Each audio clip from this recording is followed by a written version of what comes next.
En Radio Portales, 89.5 FM, 840 AM y portalesfm.cl presentamos... ¡Vamos, chilenos! ¡Vamos, somos chilenos! Una mirada optimista de esperanza y solidaridad. ¡Vamos, somos chilenos! Bienvenidos. ¿Qué tal? ¿Cómo están? Muy buenas tardes. Bienvenidos al programa Vamos, Somos Chilenos de este día miércoles 29 de noviembre. Ya estamos casi finalizando el penúltimo mes de este año 2023 y lo cierto es que sentimos que los aires de Navidad, los villancicos se nos vienen encima. Obviamente el estrés de las compras y todo lo que significa el último mes de el año. Y bueno, como es tradicional, hoy día estamos junto a nuestra panelista estable de siempre, Chantal Robert de la Modotier, pero Reinaldo Reinique se ha tenido que ausentar por razones personales. Así que vamos a estar a cargo del programa el día de hoy, conversando acerca de lo que sucede en la contingencia nacional, internacional y local. Chantal, ¿cómo estás? Qué gusto saludarte. Bienvenida. Hola Cristian, muy bien, gracias. Disfrutando esta rica tarde de día miércoles acá en Viña. Y contenta de estar nuevamente con nuestro Radio Escucha, esperando que tengan una buena tarde y un buen regreso a sus casas. Sí, la verdad es que está bastante caluroso. Se ha anticipado de que la situación climática, a propósito del fenómeno del Niño, va a ir incrementándose. En Brasil, por ejemplo, tuvimos temperaturas de sensaciones térmicas por sobre los 60 grados, una cosa increíble, impensada, espantosa.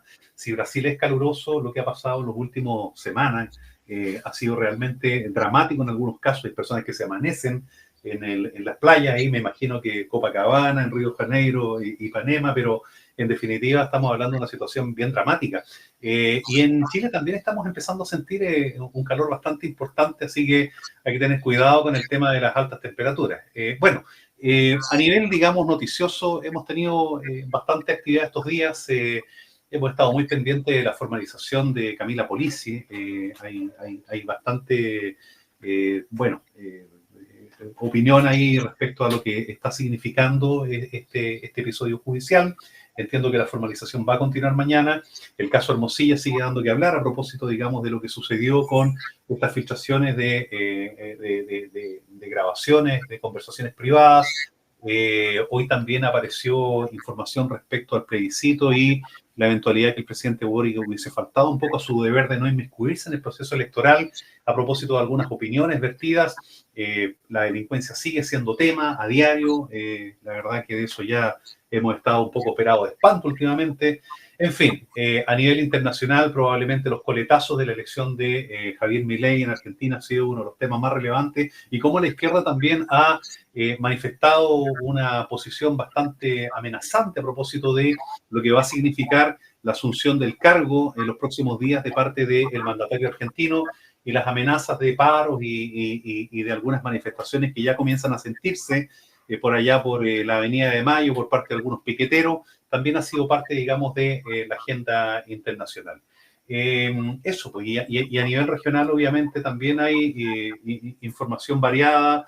En el seno del Consejo Regional hemos tenido bastante actividad a propósito de lo que significa la prorrogación de los programas pro empleo, probablemente una de las noticias más bulladas internamente en la región, donde se está, digamos, hablando acerca de que estos programas que están financiados por el gobierno regional de Valparaíso podrían eventualmente no ser renovados, y eso implica dejar a más de 2.200 personas que dependen de estos programas cesantes y con todo el dramatismo que eso significa. Entonces hay un gallito ahí entre el nivel central. De hecho, el ministro de Hacienda, Mario Marcel, hizo una referencia el día de ayer que esto en realidad había sido un compromiso asumido de manera individual por parte de este gobierno regional y que no tenía por qué el nivel central hacerse cargo. Y por el otro lado también desde Valparaíso le dicen que estas cuestiones corresponde asumirlas al Ministerio del Trabajo y Previsión Social y que los fondos del gobierno regional están para otros fines como son financiar obras de inversión, proyectos, etcétera. Entonces, bueno, esto va a tener que destrabarse los próximos días. Es una de las noticias, digamos, que ha dado vuelta a nivel interno. Chantal, yo no sé si hay algo que tú quieras hacer referencia, algo de, digamos, de lo que quieras pronunciarte en torno a lo que... Yo creo que hay que ser justo con respecto a los procesos judiciales que se están llevando últimamente a cabo Y no tenemos que olvidar el de Katy Barriga y el del alcalde de Algarrobo. Lamentablemente, porque son de derecha, por lo tanto, no nos gusta mencionarlo, pero yo creo que tenemos que mencionarlo. Ahora, yo creo que también acá hay en el caso de estos alcaldes, hay una experiencia. O sea, yo entiendo que, porque además se nos acercan nuevas elecciones municipales. Entonces, cuando la gente quiere postular, por favor, postulen las personas que tengan las competencias o que tengan un equipo detrás. Porque hoy día nos estamos encontrando con desfalco, con un montón de cosas, por la falta de inexperiencia, la falta de competencia y la falta de un equipo que te apoye. Entonces yo creo que hoy día tenemos que ser bastante más prejuiciosos o juiciosos, la gente que quiera postular, la verdad es que debe ser más juiciosa y darse cuenta que postular un cargo es mucho más que ser popular y ganar una elección. Hay un trabajo que debe de hacerse detrás y por lo tanto hay que ser responsable. O sea, si uno quiere ser un candidato, tiene que ser un candidato responsable y sepa que lo va a hacer bien. Y no que se van a perder 30.000 millones de pesos, 10.000 millones de pesos, que es una barbaridad, o se va a una fundación 150 millones de pesos, oye, como que nada, y ni siquiera se ponen colorados. Entonces yo creo que hoy día por favor somos más responsables en la política. Sí, ahora la pregunta es cómo lograr que los partidos políticos efectivamente no caigan en la tentación de colocar rostros populares que les permitan abrazar un triunfo electoral, sacrificando muchas veces eso, la popularidad, aquellos nombres que eventualmente pueden ser sandías caladas, como se le dice, a cambio de buscar personas que tengan no solamente la preparación y la experticia, sino que además una probidad de alguna manera probada o acreditada a través del trabajo que haya podido realizar y que haya podido exhibir durante un periodo importante de tiempo. Entonces, ahí no hay, el incentivo lamentablemente, Chantal, es perverso, porque ¿qué es lo que buscan los partidos? Alcanzar el poder, en definitiva. Entonces, en esa lógica, siempre se están buscando rostros que eventualmente puedan lograr ese objetivo, más no hay, digamos, una fijación específica en las cuestiones que tú planteas, que a mí me parece que son claves para el desarrollo democrático, pero que en definitiva no son, digamos, no están dentro del ADN del partido buscarlas en definitiva, porque lo que busca, insisto, es alcanzar el poder, más no, digamos, hacer una performance ética al momento del desarrollo del desempeño del cargo. Oye, ¿y podría eso modificarse a través de los requisitos que se piden a los candidatos? Porque, por ejemplo, para ser consejero en la última elección se requería solo ser mayor de edad, ni siquiera tener el título cuarto medio. Entonces, yo creo que hoy día a través de nuevas disposiciones, de mayores requisitos, tal como se hace para un cargo, cuando te piden un título afín, cierta cantidad de años de experiencia, un poco como dices tú, una trayectoria demostrada de probidad, podríamos a lo mejor lograr mejores candidatos y evitar posteriormente, porque en el fondo uno en el corto plazo dice, oye, tal partido sacó tantos candidatos, lograron que se eligieran. Pero eso es solo el corto plazo, porque en el mediano plazo o en el largo plazo terminamos con partidos tremendamente cuestionados por el nivel de personas electas. Sí, el problema está en que, bueno, lo que tú dices, yo te encuentro toda la razón. Me parece que los requisitos y los estándares para efectos de ser candidato a algo tienen que irse elevando, pero ¿dónde está el contrapunto o dónde es, por qué se genera, digamos, la discusión? Y en definitiva, cualquier persona puede terminar siendo candidato a algo y es en el derecho a ser elegido. Entonces, se entiende de que el derecho de un ciudadano a poder participar en un proceso electoral, no solamente eligiendo, sino que también el derecho a ser elegido, es un derecho que estaría por sobre cualquier otra consideración. Consecuencia, en ese sentido, lo que se hace es sacrificar, digamos, la capacidad de las personas en pro de que cualquier persona pueda tener un cargo. Entonces, para ser presidente de la República, por ejemplo, que ser chileno, pero no se exige educación. Pues, una persona sin cuarto medio, por ejemplo, podría perfectamente optar a una magistratura de estas características. Son muy bajos los estándares. No, una carrera profesional, por ejemplo, no es un requisito en un cargo de elección popular. Entiendo que ahora se han ido elevando estándares, por ejemplo, para ser alcalde ya se necesita cuarto medio, pero antes no se necesitaba. ¿Por qué? Porque se busca que la mayor cantidad de personas pueda participar en estos procesos eleccionarios. Entonces, lo que tú dices es cierto, hay que elevar los estándares. Ahora, no necesariamente una carrera acredita o determina que una persona, por ejemplo, no meta las manos, porque en el fondo lo que estamos también hablando hoy día es el hecho de que ha habido autoridades que, más allá de su preparación técnica, lo que han hecho es faltar a la probidad. Entonces, ¿cómo hacemos, por ejemplo, para que personas de estas características que tengan a lo mejor una preparación también sean honorables? Y ahí es donde obviamente creo que hay mucho que analizar y mucho que ver al momento, digamos, de poder, digamos, elaborar una propuesta legislativa al respecto. Por eso yo creo que una de las modificaciones que busca la nueva propuesta constitucional es la muerte súbita, que se llama. O sea, aquella persona que haya sido condenada una vez, nunca más puede ejercer un cargo público. Yo creo que esa es algo puntual de este nuevo proceso, esta nueva propuesta, que podría ayudarnos a todo lo que estamos viviendo hoy en día. Sí, a propósito de ese tema, para poder ir alternando con otras materias, ha habido bastante, o sea, a ver, ha empezado a tomar un poco más de interés por parte de la opinión pública el tema del plebiscito, no solamente porque nos acercamos al día que tengamos que enfrentar las urnas y el proceso eleccionario, la hora de la verdad, sino que además también muchos actores públicos han comenzado a tener ya una opinión, han comenzado a manifestar una posición. Que duda cabe, por ejemplo, que fue interesante la semana pasada conocer la opinión del expresidente Eduardo Frei, que pese a pertenecer a un sector político que adhiere a una opción, él manifestó valientemente que estaba de acuerdo con otra. Entonces, y así sucesivamente, ejemplos hay muchos. En consecuencia, se está poniendo un poco más atractivo, pareciera esto. Ya pasó la hora de la desidia, pasó la hora de el mirar esto con un cierto desgano. Y al parecer se está convirtiendo, Chantal, no sé si tú percibes lo mismo, en un tema ya que se empieza a conversar en el almacén de la esquina, en el taxi, digamos, me da la sensación que entre colegas en la empresa, sí, entre colegas en la empresa, entre la familia.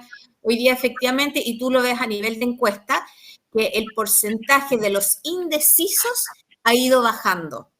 Ellos ya están teniendo una opinión. Y ahí se nota claramente que en general la gente está poniendo más atención en este tema, está viendo además la franja electoral, que yo creo que llega a mucho más personas. Y, por ejemplo, ayer fui a un conversatorio justamente de la Fundación Piensa y ya la sala estaba casi llena. A diferencia de hace un mes y medio, que estábamos como la mitad de la sala, ayer ya estaba casi llena. O sea, efectivamente, eso demuestra el interés que existe hoy día. Sí, claro. Bueno, es clave, digamos, el trabajo que han hecho no solamente los partidos políticos, sino que también algunas organizaciones, como el caso de la fundación que tú señalas, entre otros institutos de estudios públicos también, están haciendo un trabajo para más bien dar a conocer. Yo creo que es distintas importante. Universidades también Además, están trabajando claro, en el tema. Bueno, un tema tan importante como la redacción de una constitución obviamente tiene que concitar la necesidad de poder informar y efectivamente votar informado. Es parte, digamos, de un requisito esencial de las democracias que las votaciones tengan que ser no solamente universales, sino que también tienen que tener necesariamente tienen que ser informadas, porque si no los procesos pueden adolecer de cierta ilegitimidad. Así es, porque además una persona, una elección, estamos hablando de un periodo de 4 años, por ejemplo, un alcalde, pero una constitución nos puede ayudar, nos puede acompañar 40 años. Entonces es importante hoy día que nos interesemos en el tema, nos preocupemos del tema y nos informemos. Estimada y querida amiga Chantal Robert de la Madotier, el día de hoy tenemos un invitado muy especial, principalmente porque es un hombre que es un actor político relevante dentro de la región de Valparaíso, a propósito, digamos, de lo que conversábamos al principio, que tenemos noticias locales, pero más que hablar de cuestiones relacionadas con el devenir de la región, creo que también es importante poder conversar con él, porque las últimas semanas ha dado ciertos atisbos, anuncios, digamos, de alguna probabilidad o posibilidad de emprender algún futuro político distinto a lo que realiza el día de hoy, pero no tan alejado de su casa o su espacio donde se viene desempeñando hace mucho tiempo. Él es consejero regional hace muchísimos años. Ahí nos va a contar, digamos, cuál es la cantidad de tiempo que está. Además, es un destacado militante de Renovación Nacional, parte de su comisión política. Ha sido presidente del Consejo Regional de Valparaíso. Creo que ese cargo es muy relevante, muy trascendente desde la perspectiva de estar en un proceso de toma de decisiones, de las decisiones que le importan a la región. Además de eso, es un histórico presidente de la Comisión de Inversiones, que digamos es probablemente la comisión más relevante, más importante, de mayor decisión de parte del Consejo Regional. Y bueno, entre otros pergaminos que en realidad vamos a llegar al final del programa si lo seguimos dando. Así que vamos inmediatamente a aprovechar su presencia acá. Está el consejero regional Percy Marín, que es representante de la provincia de Marga Marga. Percy, ¿qué tal? ¿Cómo estás? Muy bienvenido al Vamos Somos Chilenos de la Radio Portales. Muchas gracias, Cristian, por esta tremenda presentación. Además, saludar a Chantal. Feliz de estar en este programa, un programa que además se encarga de hacer lo que no muchos lo hacen, que es en definitiva valientemente y de manera muy frontal defender las ideas, valores y principios. Y en eso yo se lo agradezco a Cristian y hacer la salvedad además de que muchos de estos logros, en el caso de la presidencia del Consejo Regional que me tocó como una única persona de derecha que ha ostentado ese cargo, en definitiva.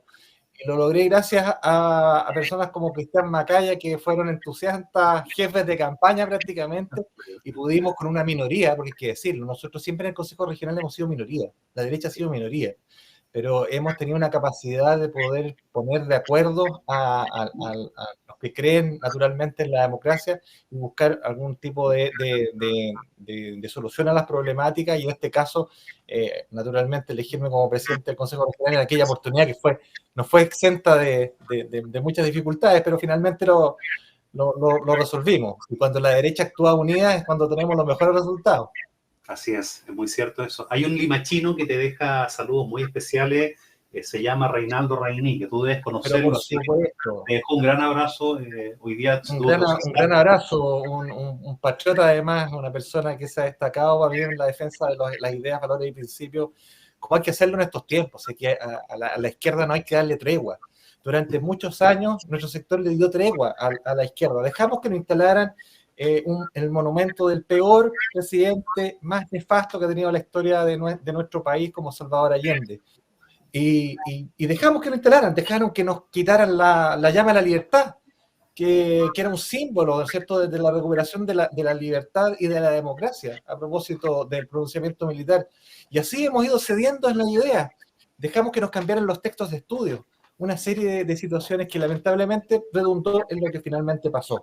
Oye, y antes, perdona que lo interrumpa, y antes que sigamos, Claudio Alvarado también te está mandando saludos. Claudio. Los limachinos son mayoría hoy día en la radio. Exactamente, un gran amigo, un tremendo locutor, muchas veces premiado, no puedo decir que algunas pocas, muchas veces premiado, reconocido en el ámbito de la radio, así que un abrazo grande, un hombre que yo lo conozco también de muchos años y también sé de su compromiso, así que un abrazo para él también.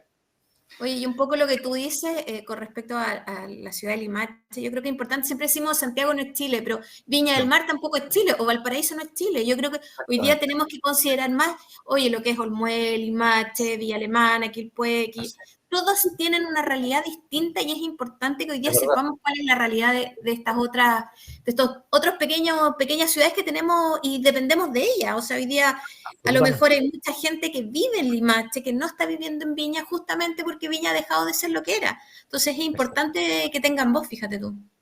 Exactamente, Limache es una ciudad muy bonita, una comuna muy, muy linda, tranquila aún, pero lamentablemente no exenta a este fenómeno que hoy día invade al país entero, que es la delincuencia y el crimen organizado.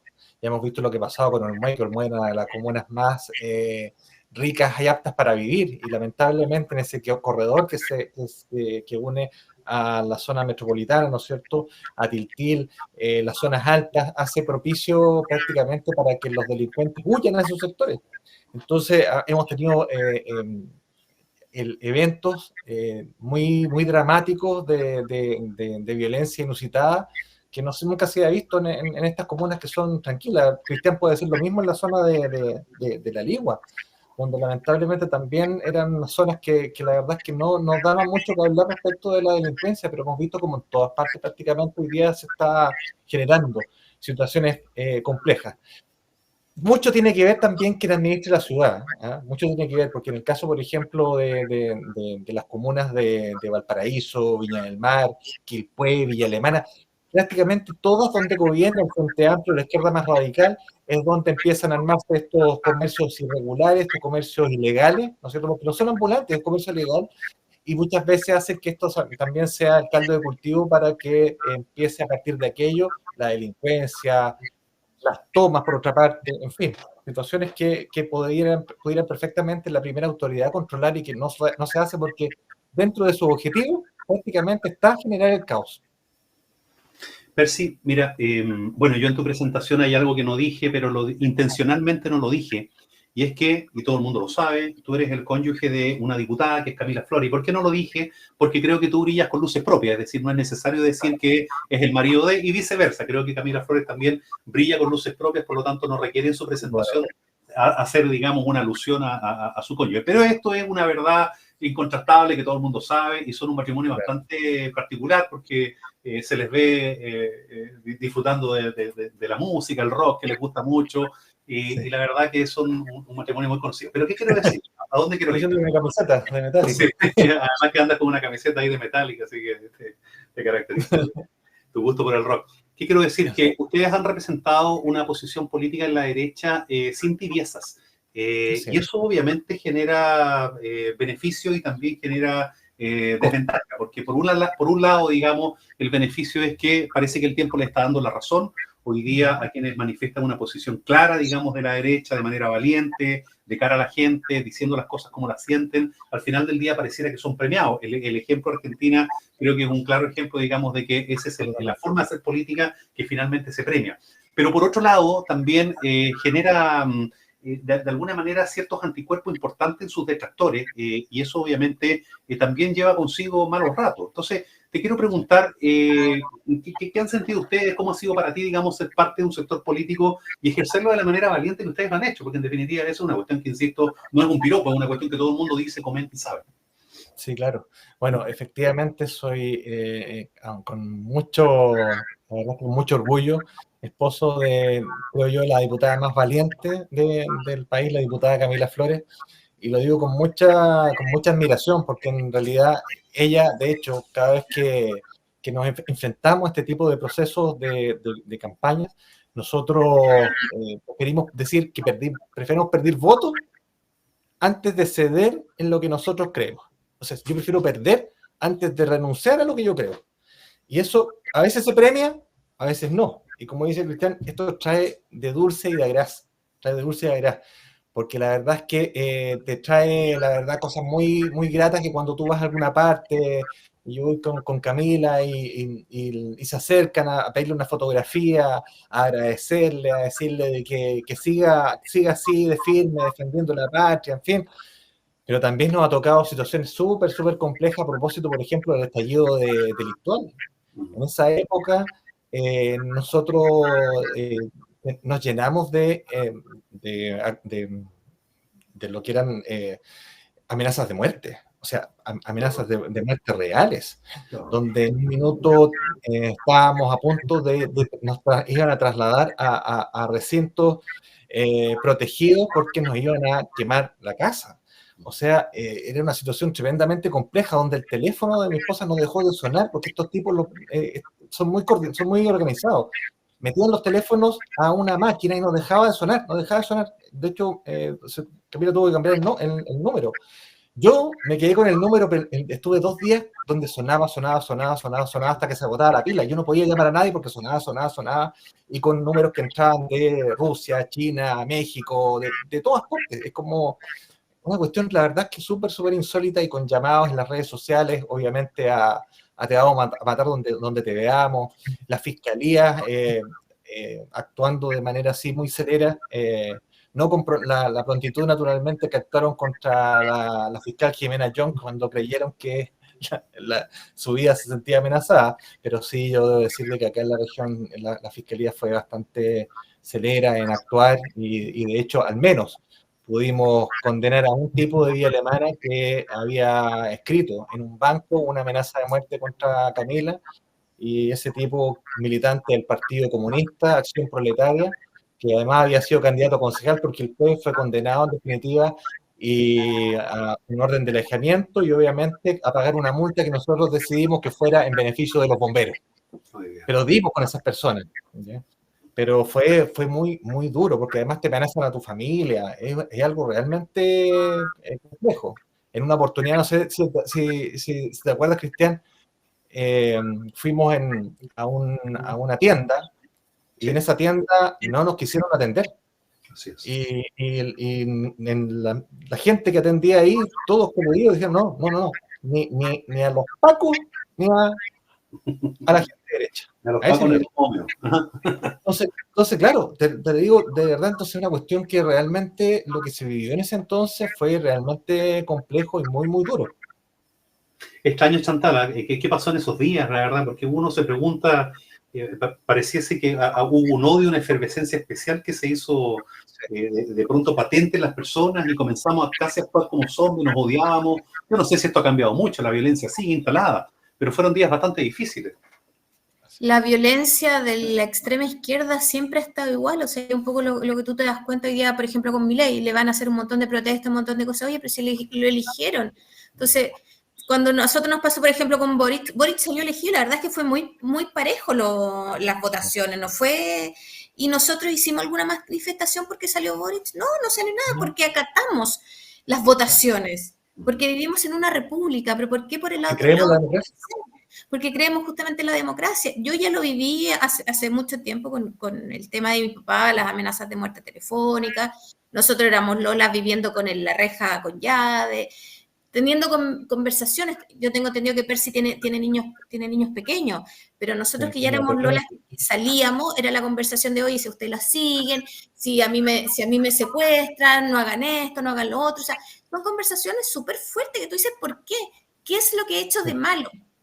Y eso no puede ser, o sea, tenemos que lograr conversar entre nosotros. A lo mejor no me gusta la comida que tú preparas, pero no por eso te escupo ni te la tiro por la cabeza. Entonces, tenemos que lograr a poder conversar y vivir en paz, vivir todos juntos. Exactamente, pero eso, yo creo que, mira, de lo que tenemos que aprender, en cierto modo, de la izquierda, es su famosa máxima de que ni perdón ni olvido. ¿Por qué? Porque, por ejemplo, no sé si ustedes supieron que en el Festival de Cine de Viña del Mar premiaron una película que se llama El que no baila pasa. Y que cuenta la historia, una historia de ficción de una persona que viene como que de otro planeta y que en definitiva siente que lo importante de este estallido social y de tomarse las calles y de ofuscar a la gente, porque esa fue una acción de violencia que hacían los nazis, digamos las cosas como son. Y aquí los comunistas lo empezaron a hacer acá en Chile. Esa violencia que esta gente justificó, partiendo por el presidente de la República, es inaceptable, no podemos volver a aceptarla. Y ellos lo normalizaron, y ellos la justificaron. Más de 5.000 carabineros heridos de gravedad, muchos de ellos mutilados, muchos de ellos con pérdida ocular. ¿Y dónde están los derechos humanos? ¿Y dónde están los beneficios del Estado? ¿Dónde están los recursos? ¿Dónde están estas asignaciones especiales para los carabineros? No, pues, para los delincuentes sí. Para los delincuentes que saquearon, que quemaron el metro, sí. Pero para la gente honesta que hace su pega, no. Y yo creo que ahí es donde hay que poner el acento. Si esta cuestión no les puede salir gratis. Y hasta el día yo creo que le está saliendo gratis. Así es, muy de acuerdo. De verdad que de todo corazón esperemos que estos procesos sean nada más que ciertas borracheras que tienen los estados, los países, las naciones, y podamos llegar a un día no sé, a mirarnos nuevamente los unos a los otros y poder construir un mejor lugar donde vivir. Bueno, mira, Percy, yo sé que tú eres fanático musicalmente de una banda que se llama, siempre me olvido el nombre, no es la que anda trayendo la polera, sino que es una... Metallica. Claro, Metallica. Iron Maiden. Iron Maiden, claro.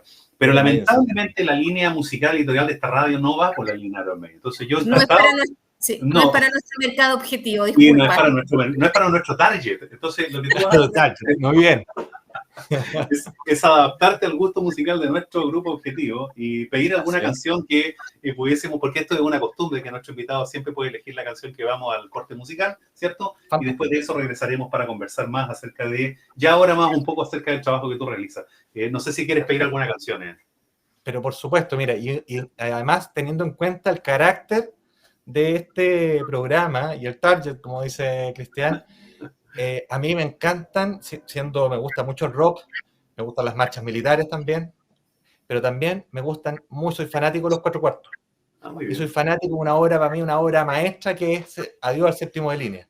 Y en esa obra maestra hay una canción que me encanta, que se llama La toma del morro, lo encuentro genial. O sea, cada vez que la escucho, a mí me eriza la piel, porque además hace alusión a una de las gestas militares más reconocidas en el mundo entero. De hecho, en la Academia Militar de West Point es citada lo que fue la toma del morro, teniendo todo en la adversidad. Subir y tomar un puesto militar peruano a ese nivel no lo hace nadie, pero los soldados chilenos lo hicieron. Así que esa canción. Muy bien, pues fantástica presentación. Vamos entonces con los 4 cuartos y la toma del Morro de Arica y ya volvemos. En el Vamos, Somos Chilenos. Genial canción, muy buena elección, te felicito, la verdad que estuvo Bueno, gracias. muy Viste que te llena de patriotismo esas hazañas, esas canciones. Uno se le imagina, completo. Mira, cada vez que yo voy a Arica, paso a ver el Morro de Arica. ¿El morro? No conozco Arica, fíjate. Tengo que subir y hay una placa maravillosa que espero que estos zurdos no la hayan sacado. No voy a decir qué dice, pero hay una placa maravillosa. Sí, lo que pasa Tendré que ir a leer la placa.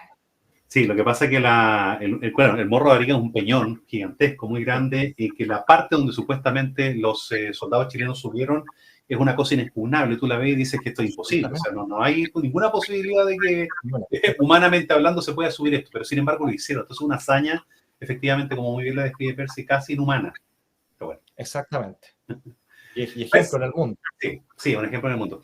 Percy, hablemos un poco acerca del trabajo que tú vienes realizando hace mucho tiempo en el Consejo Regional. Me quedó en la presentación, digamos, el número de años. ¿Cuánto tiempo llevas siendo consejero regional de la región de Valparaíso? Harto tiempo. Yo la verdad es que debo llevar 5 periodos, si no me equivoco. 5 periodos, perfecto. Porque antiguamente no se elegían democráticamente, o sea, se elegían, digamos, democráticamente, claro, pero mediante elección indirecta, como la elección norteamericana, por decirlo de alguna forma. Claro, o sea, a través de colegios electorales donde los concejales y los alcaldes, incluso los alcaldes votaban y votaban por un candidato a core que tenía que llevar el patrocinio de 2 ediles dentro de las provincias. Y en ese minuto, desde que me presenté, fui ganando las elecciones, pero después fue de elección democrática y en 2 elecciones pude también alcanzar la victoria. Muy bien, pues. Bueno, entonces podemos decir que eres uno de los consejeros regionales que más conocimiento tiene de la actividad propiamente tal, porque viene no solamente teniendo un cargo, digamos, y posiciones, sino que además ha sido un testigo protagónico, digamos, de lo que ha sido el proceso de descentralización en Chile, en definitiva, que viene del año 93 tomando un vuelo especial, ¿cierto? Y que pasa por la elección también democrática de los consejeros regionales, actualmente la elección democrática del gobernador regional, que estamos en ese proceso que tú también pudiste vivenciar de primera fuente, y hoy día estamos en el proceso de traspaso de competencia, digamos, que han sido las etapas para avanzar en la descentralización. Y te quiero preguntar particularmente eso, porque yo creo que tu opinión es valiosa. Desde tu perspectiva, desde tu posición, ¿este proceso está bien encaminado, es lento? ¿Cómo es comparado al resto de las naciones? Entiendo que tú también has tenido cargo en materia, digamos, me parece que eras presidente corredor bioceánico en la Unión de Parlamentarios del Mercosur, o sea, entre otros títulos. Por eso es que antes no voy a seguir con los títulos de personal porque tiene varias otras. Entonces, la pregunta es la siguiente: ¿cómo observas tú el proceso de descentralización en Chile? ¿Vamos bien encaminados? ¿Es lento? ¿Falta? ¿Qué falta? Miren, no es que crea que todo lo pasado, el tiempo pasado fue mejor, pero sí llega injusticia, y aquí puedo decirlo con todas sus letras, aunque igual lo digo en todas partes, pero el proceso de descentralización parte con el gobierno militar. Ahí se crean las 12 regiones, en definitiva, se crea un itinerario donde se crean los famosos coredes, ¿no es cierto? Y después pasan a esos coredes a ser elegidos cores a partir del 89, del 91, perdón, pasaron a ser elegidos por los concejales y los alcaldes. Después de eso, porque ha ido funcionando, yo creo, de una muy buena manera, había venido funcionando, pero de repente la creatividad de algunos hace que las cosas vayan cambiando y no tomen, a lo mejor, más allá del ritmo, no tomen la fuerza y yo diría, sería más categórico, incluso la necesidad real de hacer determinados cambios. Esta nueva figura del gobernador regional que se crea para descentralizar la distribución de los recursos principalmente, yo creo que hoy día todavía sigue siendo un poco testimonial. ¿Por qué? Porque en definitiva, tú eres testigo, Cristian, ¿qué nos toca a nosotros administrar? No más allá del 6% de toda la inversión que se hace en la región, que eso es el FNR. El FNR es un fondo de compensación territorial. y que además que es el fondo de compensación, el Ejecutivo Nacional nos quita gran parte de esos recursos. Tanto en la emergencia nos quita el 5%, o cuando hay, por ejemplo, situaciones donde faltan recursos en salud, también vamos con recursos nuestros a salud. Cuando faltan recursos a las policías, también nosotros ponemos recursos del gobierno regional. En definitiva, estamos haciendo la pega mucho más eficiente a los gobiernos que son un poco lentos o son poco eficientes. Más aún este gobierno que se caracteriza por la ineptitud prácticamente. Pero yo creo que el proceso de descentralización, yo creo que esta última ley la hicieron, y a ti te consta, Cristian, la hicieron en un tiempo muy acotado. Y eso trajo que en definitiva en la práctica se evidencien muchas situaciones que hay que corregir, sin lugar a dudas. Así es, Chantal. Oye, ¿necesitamos el delegado presidencial? ¿No podría hacer esa pega el gobernador? Porque yo siento que tenemos como duplicidad de cosas. O sea, no entiendo cuando salen en la foto, salen hablando el gobernador y el delegado y están hablando lo mismo. Entonces, yo creo que también ahí hay demasiado recurso, duplicidad de recursos. Sí, mira, yo creo que el delegado presidencial regional debiera mantenerse porque yo creo en un Estado unitario. Por lo tanto, es importante que el presidente de la República tenga su desconcentración de poder en la región a través de un representante, que tenga además las misiones que en definitiva digan relación con las atribuciones que tiene el presidente de la República en cada una de las regiones. Pero absolutamente de acuerdo que los delegados provinciales no tienen nada que hacer. O sea, ahí de verdad, incluso antes que existían los gobernadores provinciales, ¿se acuerdan?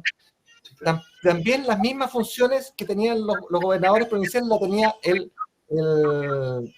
intendente de la época. Entonces era absolutamente poco operativo porque eran personas sin atribuciones, solamente tenían el deber de representación prácticamente, no tenían mayor injerencia y ¿qué es lo que hacían? Organizar o coordinar los servicios públicos. En definitiva eso no ocurre. Si por ejemplo hoy día vemos que cada servicio público, cada cartera, en caso de la seremía, anda por su lado, nadie las coordina, siendo la misión fundamental naturalmente de la delegada, pero no lo hace. Yo creo que deberíamos mantener un representante del presidente de la República en la región, pero naturalmente todo el resto ya de estos delegados provinciales no debieran existir porque no tienen razón, no tiene sentido. Y hay un gasto además de recursos públicos asociados que es innecesario, absolutamente. Percy, tú hace un rato te referías a que el FNDR, Fondo Nacional de Desarrollo Regional, equivale más o menos a un 6% de la inversión que se hace en la región. Y hace unos días atrás escuchábamos una noticia de que el incremento de este año 2024, el que viene, puesto en la ley de presupuesto comparado con el vigente, no es más allá de un 2,6-3%, digamos, no es un incremento tan cuantioso. De hecho, hubo alguna noticia donde figuró el gobernador, ¿cierto?, alzando la voz respecto a esto, y también consejeros regionales, como es tu caso, que legítimamente, digamos, reclaman una mayor cantidad de recursos para la región. Ahora, la pregunta es la siguiente, ¿qué está faltando para que el nivel central pueda dotar de mayores recursos? Una ley de renta, entiendo también que hay un royalty que va a permitir, digamos, incrementar un poco los recursos en la región, pero la pregunta es, ¿tú crees que es insuficiente? Y de ser así, ¿qué se necesita para que tomemos una decisión seria como país de decir que las regiones tienen que tener más recursos para gozar de una mayor autonomía? Porque, claro, una cosa, digamos, es la intención de descentralizar, pero otra cosa es de que las regiones efectivamente tengan los recursos para poder materializar este anhelo. Absolutamente de acuerdo contigo. O sea, de partida no se puede hablar de órganos descentralizados si es que en definitiva las decisiones van acompañadas de recursos, y si no hay recursos, ¿de qué descentralización estamos hablando? Porque volvemos a depender del nivel central. Si de hecho con los pocos recursos que hoy día tenemos que pedirle permiso a la DIPRES, que no debiera tener ninguna injerencia en los recursos que ejecuta el gobierno regional. Ahora, yo creo de verdad, y coincido contigo, creo que aquí deberíamos tener una ley de rentas especiales, ¿ya?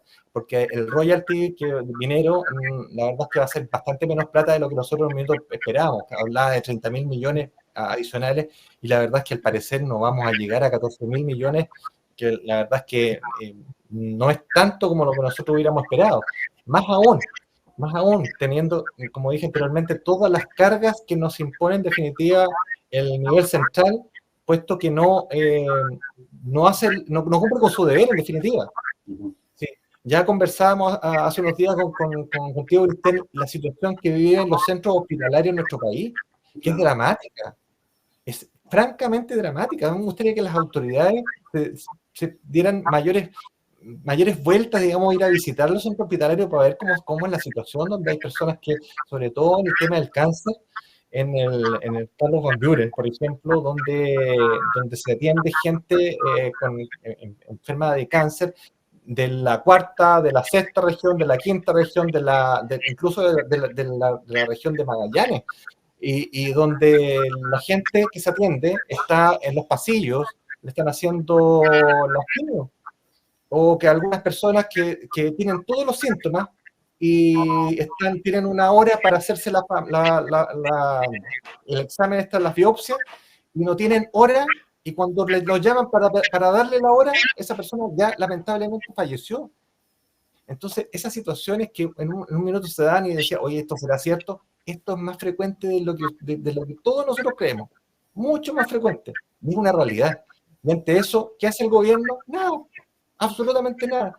¿Qué hacemos nosotros? ¿Qué nos dicen a nosotros la gente de los servicios, de los centros hospitalarios, en el caso del Hospital Carlos Van Buren, por ejemplo? Les faltan 1.700 millones de pesos para crear más box, para eliminar, por ejemplo, lo que es la cocina, dejar a los trabajadores sin la posibilidad de cocina, pero al menos tener box para atender a las personas que padecen esta terrible enfermedad. Y el gobierno les dijo que no había plata, no le incorporaron a la ley de presupuesto. Entonces, ¿qué hacen? Le piden al core. Esa es la realidad. Y nosotros, ¿qué hacemos? Obviamente no nos vamos a quedar de brazos cruzados. Y si tenemos los recursos, obviamente los vamos a entregar. Pero yo con esto quiero ir de que nosotros, al menos, si que estamos haciéndole la pega al gobierno, que nos entreguen los recursos. Y eso lamentablemente no ha ocurrido. A mí me preocupa un poco, porque por ejemplo, si volvemos al tema del presupuesto 2024, escuché que iba a aumentar en un 3 o en un 4%. Tú me dices que ustedes, el gobierno regional, aumenta en un 10, pero el tema salud va a aumentar en un 24. Y de todas maneras le despiden plata. Entonces, por lo visto, acá hay una eficiencia tremenda. Entonces, ¿en qué se están gastando hoy día los dineros? Cuando a lo mejor estamos contratando mucha gente y cuando, no me acuerdo qué presupuesto iban a dar, parece que para seguridad, y hablaban de 6.000 millones de pesos, los cuales 3.000 era para contratar a más gente, en vez de comprar más vehículos policiales. Entonces, o sea, claramente aquí hay alguien que no tiene idea de lo que está hablando. Te tengo una primicia. Revisando la ley de presupuesto, en el presupuesto que presenta el gobierno, 19.000 millones, pero escucha bien, 19.000 millones, no de pesos, de dólares. ¿Sabes para qué? Para aumentar la contratación pública. O sea, ya en el primer año de gobierno, menos de un año, 10 meses de gobierno, el Estado creció en casi 100.000 nuevos trabajadores que nadie sabe dónde trabajan. Pero ahora tienen 19.000 millones de dólares para contratar más personas. Eso es inaceptable. Más aún cuando vemos y hablamos recién de salud. No hay recursos para la salud, a ellos les gusta tanto esta palabra dignidad, ¿no es cierto? Pero parece que no entienden ese concepto, el real significado de ese concepto. Lamentablemente nuestra gente, la gente que hoy día padece graves enfermedades, en el caso del cáncer, la primera causa de muerte en las mujeres en Valparaíso y la segunda en hombres, para ellos no hay recursos. Fíjate que a los bomberos les rebajaron el presupuesto en 11.000 millones de pesos, a los bomberos. Es que no es entender nada. La institución más prestigiada, ¿no es cierto?, en nuestro país, en todas las encuestas de opinión, los bomberos. Sin embargo, el gobierno, ¿qué hace? Les recorta 11.000 millones de pesos. Porque además un poco lo que hablamos al principio, cómo se viene el cambio climático, cómo se vienen estos veranos, que vamos a necesitar a los bomberos. O sea, y lo conversamos hace 2 o 3 sesiones con Cristian, supongo que ya están contratados los aviones para el verano. O sea, ya los reservaron. Mira, en una oportunidad el gobierno regional puso recursos para comprar equipamiento a la CONAF. Yo los valoro mucho, hacen una buena pega, pero en la época que se llama época de incendios, ¿ya? En esa época contratan brigadistas lo que quiere decir de que en el resto de la época del año, todo este equipamiento está guardado. Cuestión distinta si lo tuvieran los bomberos, porque los bomberos están los 365 días del año, no solamente combatiendo los incendios, los bomberos hoy día son profesionales de las emergencias. Entonces, hay una cuestión, yo creo que, como dicen en buen chileno, está mal pelado el chancho, ¿no es cierto? Yo creo que es una expresión muy clara y muy chilena de señalar de que las cosas no se están haciendo bien, no se están optimizando los recursos. ¿Sí? En el país no es que falten los recursos, es que están mal administrados. Y yo creo que la gente se cansa de eso y por eso Milei salió en definitiva presidente de Argentina. Porque ya la gente colapsó con esta cuestión del asistencialismo, donde la gente prácticamente en Argentina, un número importante, un porcentaje altísimo de ciudadanos, pertenecen al aparato del Estado. Muchos de ellos nunca trabajan, han recibido puros bonos, y obviamente que dependen de aquello. Y la gente que trabaja, que labura, como dicen ellos, ¿no es cierto?, no tienen ningún tipo de beneficio. Esas cosas aburren a cualquiera, y en este caso yo creo que la gente, yo me he dado cuenta, al menos en Chile también se están aburriendo. Bajo esa premisa de donde hay una necesidad nace un derecho, decía en su discurso Javier Milei. Bueno, mira, Percy, ayer te voy a llevar algo más contingente, que de hecho lo anunciamos al principio del programa. El día de ayer había más de 100 mujeres ahí en lo que es el otrora edificio de la Intendencia, hoy día se llama la Gobernación Regional, realizando una suerte de protesta a propósito, digamos, de la vinculación que tienen con los programas pro empleo. Claro. Me gustaría que pudieses explicarme un poco qué es lo que se reclamaba, qué tiene que ver el gobierno regional acá. ¿No se supone que eso es algo que debería hacerse cargo el nivel central? Y de no ser así, ¿por qué el gobierno regional está en eso y qué futuro se viene? No sé si nos puedes adelantar algo e informar un poco acerca de aquello. Sí, claro. Efectivamente, hubo una marcha ayer de las mujeres jefas de hogar, que es un programa que nace del Ejecutivo, ¿eh? Del Ejecutivo del Gobierno Central, y que nosotros como Gobierno Regional cooperamos en entregar recursos para dar solución en empleos de emergencia, principalmente a mujeres jefas de hogar que se vieron afectadas por la pandemia principalmente. Pero esto se ha ido prorrogando y con recursos del Gobierno Regional. Y yo quiero ser bien categórico en esto, porque de repente uno puede hablar por desconocimiento. Yo sé que tú, Cristian, conoces muy bien la realidad de tu zona y has conversado con estas mujeres jefas de hogar, que son personas que en definitiva hacen su trabajo. No es que estén con un contrato que van a buscar el cheque o les depositan por no hacer nada. Estas personas están haciendo el trabajo y ganan bastante poquito. La verdad es que es bastante bajo el sueldo y la mayoría también está por media jornada. Y el gobierno se comprometió con el gobernador, en este caso conmigo como presidente de inversiones, el primer año de gobierno. El subsecretario Giorgio Bocardo dijo, no, esto lo vamos a subir nosotros el próximo año, ustedes pongan los recursos en esta oportunidad y el próximo año vamos a estar nosotros como gobierno. Nos mintieron de manera absolutamente burda. Y en la última comisión de inversiones en la cual invité a la Seremi del Trabajo, invité al director nacional del programa Proempleo y nos dijeron en nuestra cara que no había plata, que no estaba incorporado en el presupuesto y que no tenían la más mínima intención de continuar estos programas. Y nos dejan la carga absolutamente a nosotros, una vez más. Y en ese sentido nosotros ahí estamos estudiando con Cristian la posibilidad de al menos prorrogar unos 3 meses estos contratos y de ahí ver una nueva fórmula, porque en definitiva, ¿qué es lo que estamos haciendo hoy día? Hoy día le traspasamos la plata al Ministerio del Trabajo, el Ministerio del Trabajo se pone de acuerdo con la Delegación Presidencial Regional, la Delegación Presidencial Regional elabora listados de personas a contratar y ¿a quién contacta? A unas ONG que se llevan 40.000 pesos por cada contratación. Y en definitiva, claro, en vez de esa plata ir a la persona que lo necesita, se va a una ONG. Entonces también es súper impresentable. Entonces ahí tenemos que estudiar una fórmula que puede ser algunas que queremos copiar de otras regiones que han resultado bastante exitosas de algunos programas y convenios con las municipalidades. Pero es una situación que hoy día seguimos asumiendo nosotros, siendo una obligación pura y neta del gobierno, del gobierno del presidente Boric en este caso. Ahora, en números duros son cerca de 2.200 personas en la región, lo que equivale anualmente a cerca de 13.000 millones, o sea, cerca de un 15% de la billetera anual del gobierno regional. Es mucha plata porque se dejan de invertir en aquellas cosas para las cuales el gobierno regional tiene que poner el énfasis, que son las obras, los proyectos, etcétera, digamos. Ese es el gran problema. El ministro Mario Marcel, en una entrevista, en una nota de prensa ayer, decía que poco menos esto era, no sé, como que se mandó las partes, poco menos gobierno regional, y ahora le están endosando que el nivel central se haga cargo. Entonces hay una serie de confusiones acá, dimes y diretes, es bien complejo, digamos. Ahora a mí no me llama la atención las expresiones de Marcel ni ningún representante del gobierno, porque ellos se han caracterizado por la falta de prolijidad, se han caracterizado por improvisar, se han caracterizado por poner a la cabeza de determinadas carteras o de determinados servicios a personas inexpertas, a personas con un muy bajo conocimiento de lo que es la actividad pública y además con personas con un alto nivel de politización, que ven que todo lo que ellos hacen tiene que tener un cariz de carácter político naturalmente determinado por el feminismo, por una serie de otros elementos que a ellos les gusta mucho exacerbar, pero que no tienen nada que ver con...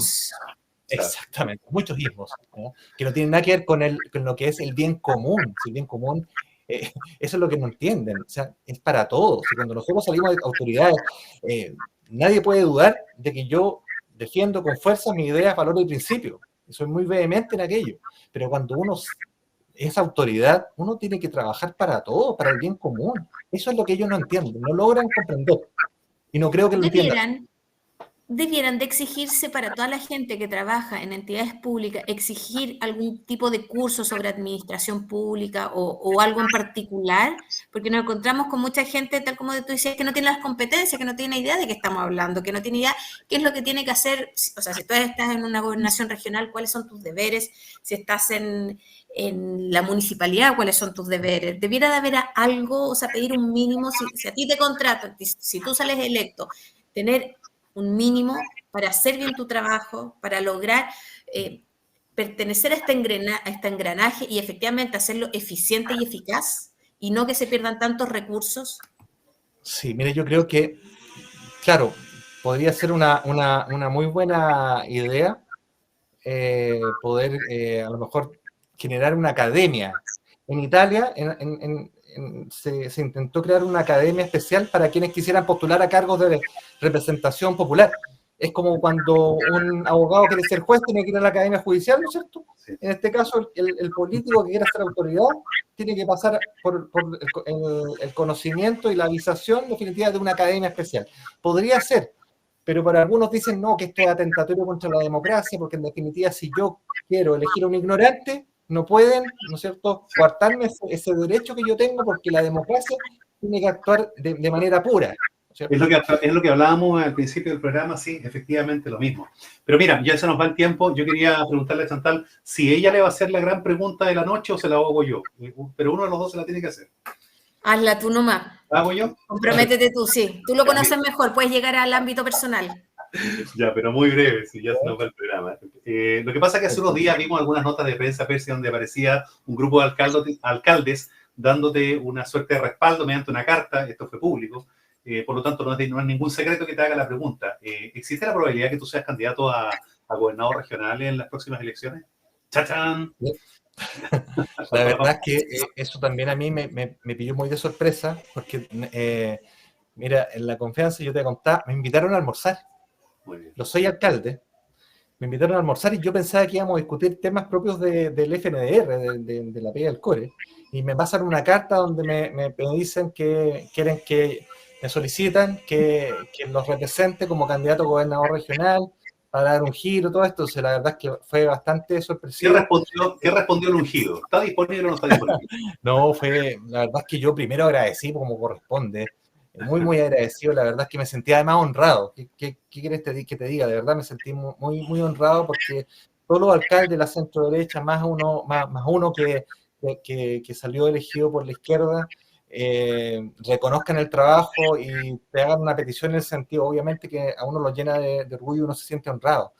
Pero la verdad las cosas que yo les planteé derechamente, mira, si yo cuento con el apoyo de ellos, y obviamente cuento con el apoyo de personas como Cristian Macaya, por ejemplo, mi amigo, gente que son importantes en mi vida política, por cierto, y que, porque esta cuestión se hace en equipo, ¿eh?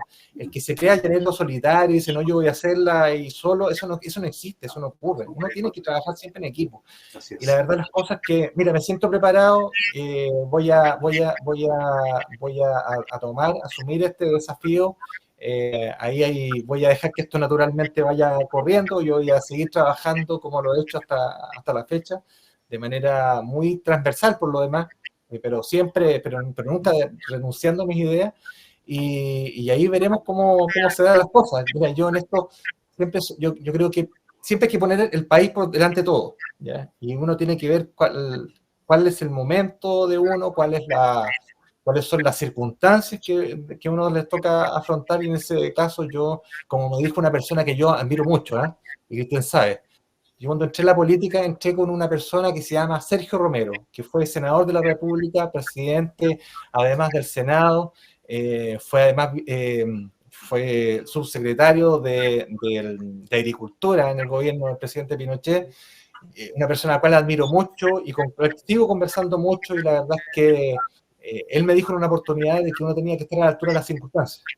Y uno tiene que hacerle el quite y no tiene que asustarse ante determinados desafíos. De no hay que poner el pelo en la pala y sí, yo feliz. Los cuadros. Muchísimas gracias, Percy, por la posibilidad que nos diste de conversar contigo. Gracias y mucho éxito en todo lo que ves. Querido amigo, gracias Chantal, y a mi amigo Raimí, que también un abrazo muy, muy afectuoso, y naturalmente a todos los auditores de Radio Portales y a este exitoso y patriota programa. Gracias por acompañarnos de todas maneras. Gracias, Cristian. Nos vemos la próxima semana. A todos, pasen muy bien. Nos vemos la próxima semana. Saludos. Gracias. Buen fin de semana.